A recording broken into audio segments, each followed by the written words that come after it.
السلام عليكم، عاملين ايه؟ يا رب كلكم تكونوا بخير. وحشتوني جدا جدا جدا. النهارده جايه لكم فيديو جديد. حطوا لايك للفيديو واشتركوا معانا في القناه لو لسه مش مشتركه. ويلا بينا نبدا الفيديو على طول. النهارده انا جايه طبعا من الشغل، فبجيب طلبات البيت، الحاجات اللي انا ببقى محتاجه لها يعني وكده. فجبت شويه حاجات كده نشوفها مع بعض. والنهارده قررت ان انا اعمل لهم اي حاجه حلوه، ولسه مش عارفه هعمل ايه. يعني بفكر اعمل ايه حاجه حلوه يعني وكده. انا كده كده عندي اكل من امبارح. كنت عامله محشي وكنت عامله فراخ يعني وكده. ف النهارده عايزه اعمل حاجه حلوه، بما ان انا مش هطبخ يعني وكده، فقلت اعمل حاجه حلوه. ايه بقى الحاجه الحلوه؟ مش عارفه يعني، هشوف كده وافكر كده مع بعض ونشوف هنعمل ايه. عايزه اقول لكم الاسعار بقت نار يا جماعه، الواحد كده بقى مش مستحمل اصلا هيجيب ايه. بصوا هوريكم الحاجات اللي انا جبتها ونشوف كده مع بعض، وان شاء الله هنكمل الفيديو مع بعض ونشوف كده هنعمل ايه الحاجه الحلوه. ويلا بينا نبدا على طول.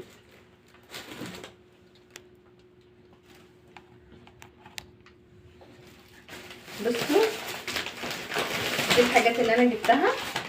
جبت برجر،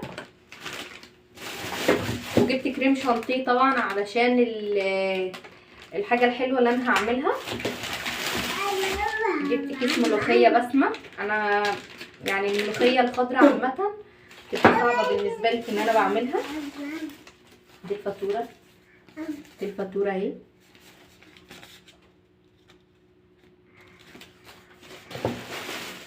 جبت بن قهوه، بس دي قهوه فرنساوي حلوه جدا، انا جربتها وكده فعجبتني، فبجيب منها يعني على طول.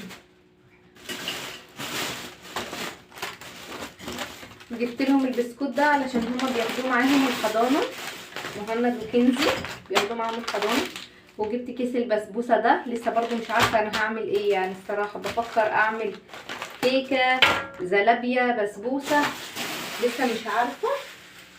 هنشوف كده مع بعض هعمل ايه او هستقر على ايه وهعمل ايه. جبت نوتيلا، جبت النوتيلا. دي تيكه، جبت النوتيلا دي تيكه يا جماعه. دي كان سعرها 96 جنيه. هي طبعا وزنها مش كيلو، هي وزنها تقريبا 800 جرام او 850 جرام حاجه كده يعني. بس عامه دي مصريه، علشان ايه؟ طبعا احنا عاملين مقاطعه، فكل المنتجات اللي انا بجيبها ايه؟ بجيبها مصريه. تمام. جبت دي عشان مهند بيحبها. وجبت لهم العصير ده، كان عليه عرض، مهند بيحبه برضو عشان بياخدوه معاهم الحضانه يعني وكده.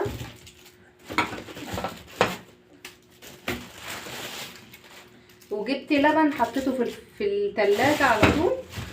وجبت صوص ده اللي هو صوص الكراميل. تمام. عايزه اقول لكم انا عندي من الصوص ده عندي فراوله وعندي شوكولاته وعندي توت، يعني عندي فراوله وشوكولاته وتوت. فجبت الكراميل بقى علشان بحب ان انا استخدمه في الحاجات اللي انا بعملها. دي الحاجات اللي انا جبتها النهارده. طبعا دي الحاجات اللي انا ناقصاني عامه، فرصها كده في التلاجة. ويلا بينا نشوف بقى هنعمل ايه. يلا بينا بقى نبدأ الوصفة بتاعتنا ونبدأ نقول بسم الله. عايزة اقول لكم الوصفة بتاعت النهاردة انا اول مرة اعملها. هنعمل بان كيك، طبعا اكيد عرفتوا من العنوان، بس عايزة اقول لكم انا اول مرة اعمل البان كيك.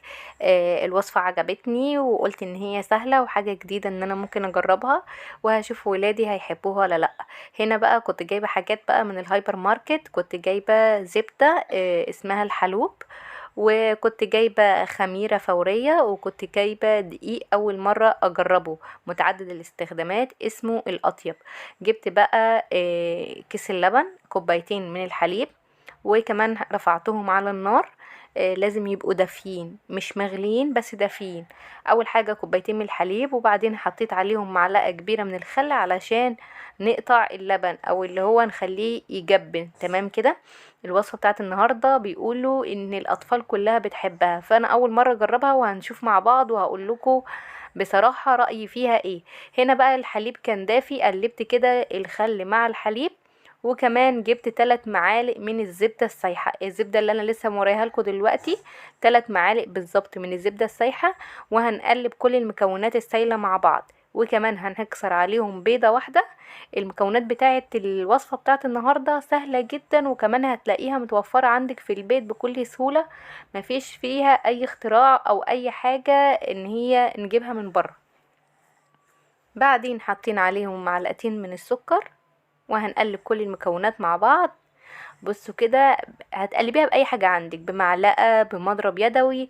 بس انا للاسف ما عنديش مضرب يدوي، المضرب اللي عندي يدوي باظ يعني وكده، وكان نوعه مش حلو فما جبتش واحد يدوي.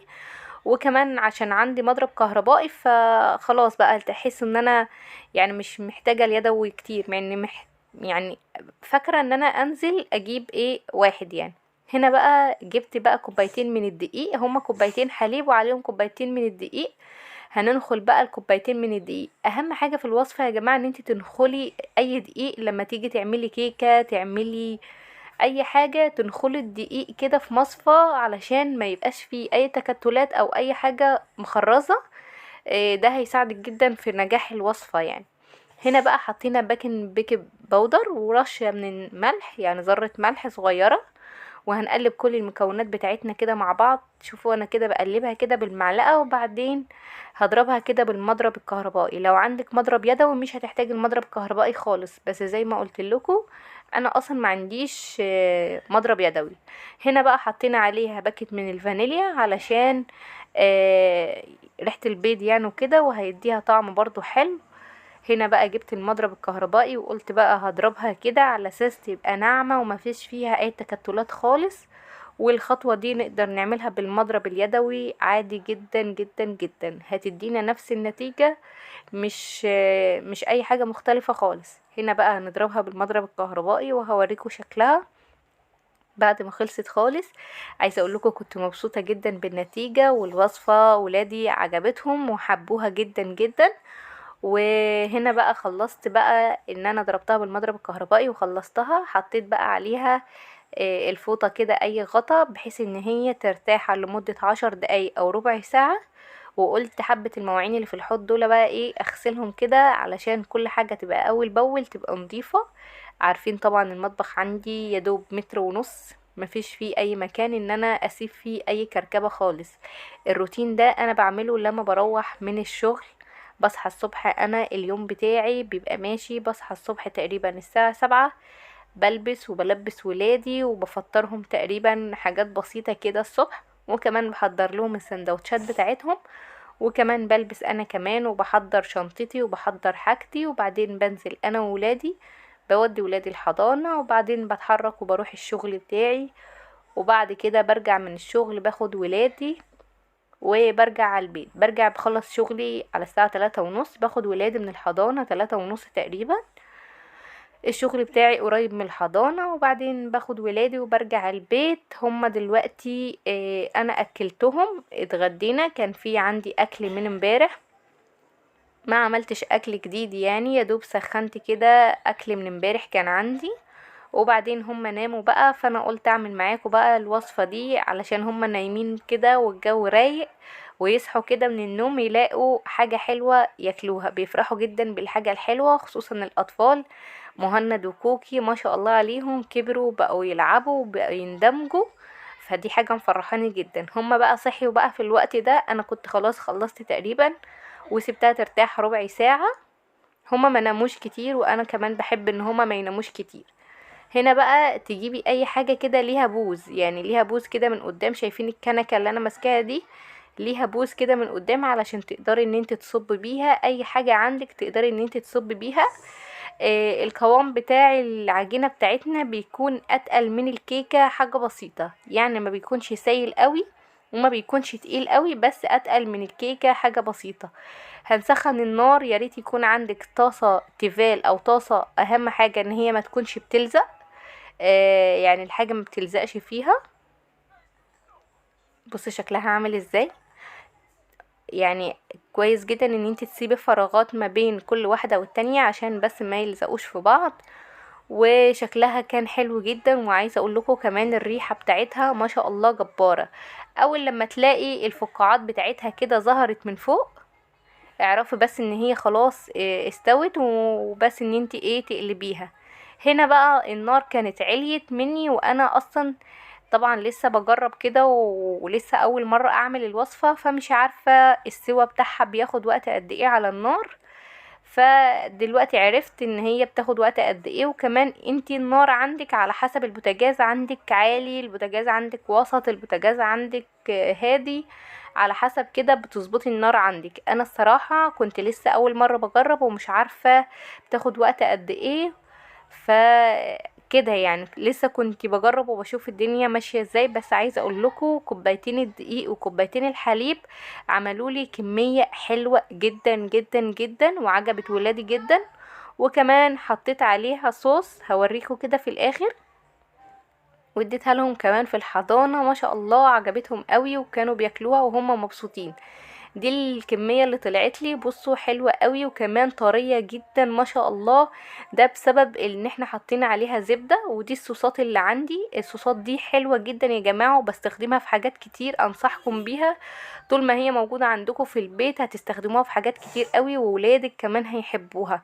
هنا خلاص انا تقريبا خلصت الوصفة بتاعتي. بصوا عملت لي كمية ما شاء الله كبيرة جدا، وكمان وفرت لي كتير تمن البسكوت اللي انا اديته لولادي في الحضانة. وهنا بقى حطيت هنا عليها صوص التوت، مهند بيحب صوص التوت. وكمان هنا كنت جايبة صوص جديد اللي هو صوص الكراميل، ده عجب كوكي جدا. وكمان حطيت صوص من الفراولة وكان طعمها حلو قوي. الوصفة بتاعت النهاردة كانت سهلة جدا وبسيطة جدا. لو وصلتوا في الفيديو لحد هنا ما تبخلوش عليا باللايك الجميل والاشتراك في القناة.